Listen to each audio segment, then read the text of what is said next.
भक्तगणों, आज आपको महाभारत में गंधारी और धृतराष्ट्र आदि का गंगा तट पर विश्राम करते हुए कुरुक्षेत्र में पहुंचकर घोर तपस्या करना, यह कथा आपको कहूंगा। भक्तगणों, इस चैनल को आप लाइक करें, सब्सक्राइब जरूर करें। कृष्ण भगवान आपका कल्याण करेंगे। सुनिए। वैश्वायन जी कहते हैं, जन्मेजय, कुंती की बात सुनकर पांडव बहुत लज्जित हुए और उन्हें लौटाने में सफल न होकर राजा धृतराष्ट्र की प्रदक्षिणा एवं प्रणाम करके द्रौपदी समेत नगर को लौट पड़े। तदनंतर धृतराष्ट्र ने गंधारी और विदुर का सारा लेकर कहा, गंधारी, युधिष्ठिर की माता कुंती को लौटा दो। युधिष्ठिर जैसा कह रहे हैं वह सब ठीक ही है। यह राज्य में रहकर भी बड़े बड़े दान और तप कर सकती है। बहु कुंती की सेवा सुषमा से मैं बहुत संतुष्ट हूं, इसीलिए अब तुम इससे घर लौट जाने की आज्ञा दो। राजा के ऐसा कहने पर गंधारी देवी ने कुंती से उनका संदेश सुना दिया और अपनी ओर से भी उन्हें लौटने के लिए विशेष जोर दिया। किंतु धर्मपरायण सती कुंती देवी वनवास के लिए दृढ़ निश्चय कर चुकी थी, अथवा गंधारी उन्हें किसी प्रकार लौटा न सकी। कुरुकुल की स्त्रियां कुंती का यह दृढ़ निश्चय जानकर पांडु को निराश लौटते देख फुट फुट कर रोने लगी। जब बहुओं के साथ समस्त पांडव लौट गए तो राजा धृतराष्ट्र वन की ओर चल दिए। उस समय पांडव अत्यंत दीन और दुख शोक में मग्न हो रहे थे। उन्होंने वाहनों पर बैठकर स्त्रियों सहित नगर में प्रवेश किया। उस दिन बालक, वृद्ध और स्त्रियों सहित सारा हस्तिनापुर नगर हर्ष और आनंद से रहित उत्सव शून्य उदास सा हो गया था। किसी के मन में उत्साह नहीं रह गया था। कुंती के बिना बेचारे पांडु की दशा तो बिना गाय की बछड़ों की सी हो गई थी। उधर राजा धृतराष्ट्र ने उस दिन बहुत दूर तक यात्रा करने के पश्चात गंगा के तट पर निवास किया।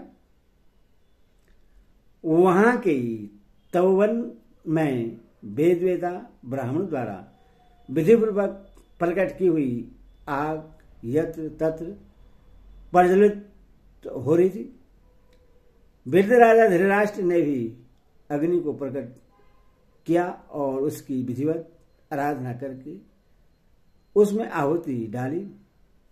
फिर सूर्यदेव को संध्या के समय अस्त होते ही देख उनका उपस्थान किया।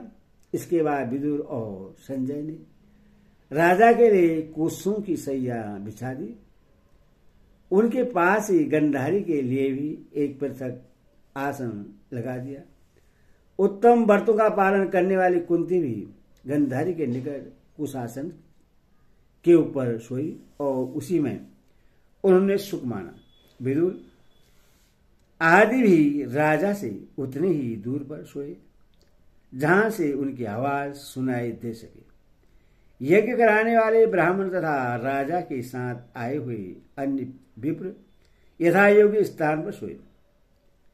उस तपोवन में मुख्य मुख्य ब्राह्मण स्वाध्याय करते थे और जहां तहां अग्निहोत्री की आग प्रज्वलित हो रही थी। इससे वह रात्रि उन लोगों को बड़ी आनंददायी जान पड़ी। रात बीत जाने प्रातःकाल उठकर सब लोगों ने पूर्वकाल की क्रिया पूरी की और विधि पूर्वक अग्निहोत्र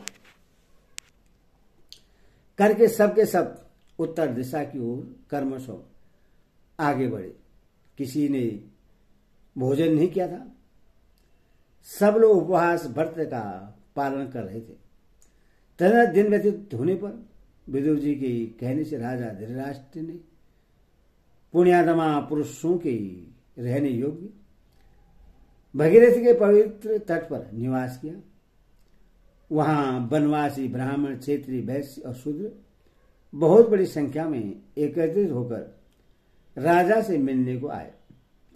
उनसे घिरे हुए राजा धृतराष्ट्र ने नाना प्रकार की बातचीत करके सबको प्रश्न किया और ब्राह्मणों तथा उनके शिष्यों का विधिवत पूजन करके उन्हें विदा किया।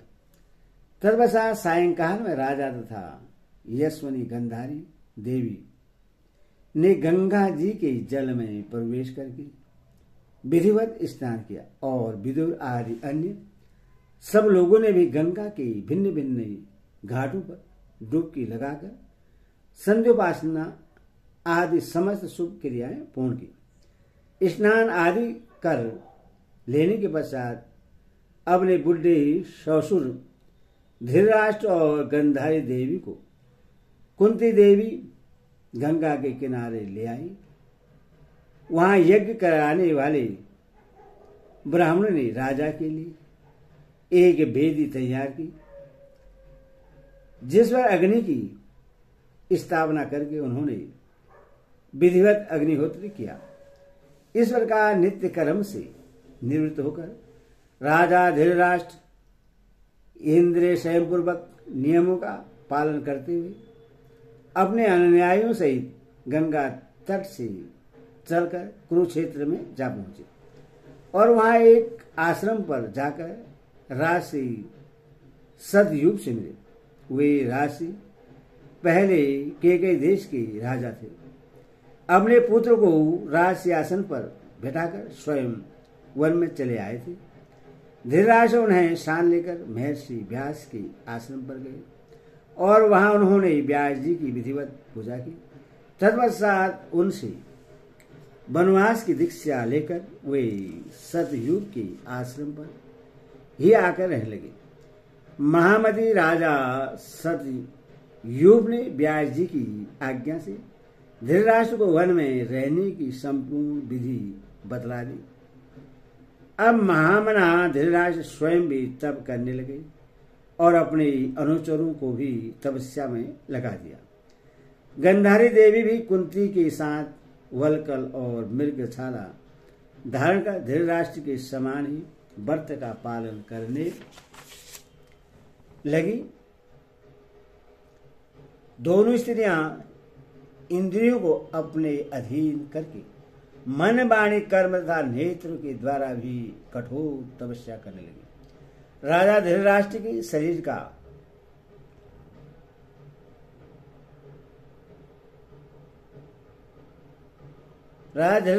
का मांस सूख गया। वे अस्थि चर्माशिष्ट होकर मस्तक पर जटा और शरीर पर मृगशाला तथा वलकल धारण की महर्षि की भांति तीव्र तपस्या में प्रवृत्त हो गए। उनके चित्त का संपूर्ण मोह दूर हो गया था। धर्म और अर्थ के ज्ञाता आदि उत्तम बुद्धि वाले विदुर जी भी संजय सहित वलकल और चीर वस्त्र धारण के गंधार्य और धृतराष्ट्र की सेवा में लगे रहते तब मन को वश में करके दुर्बल शरीर से घोर तपस्या क्या करते थे। हरि ओम तत्सत। हरि ओम।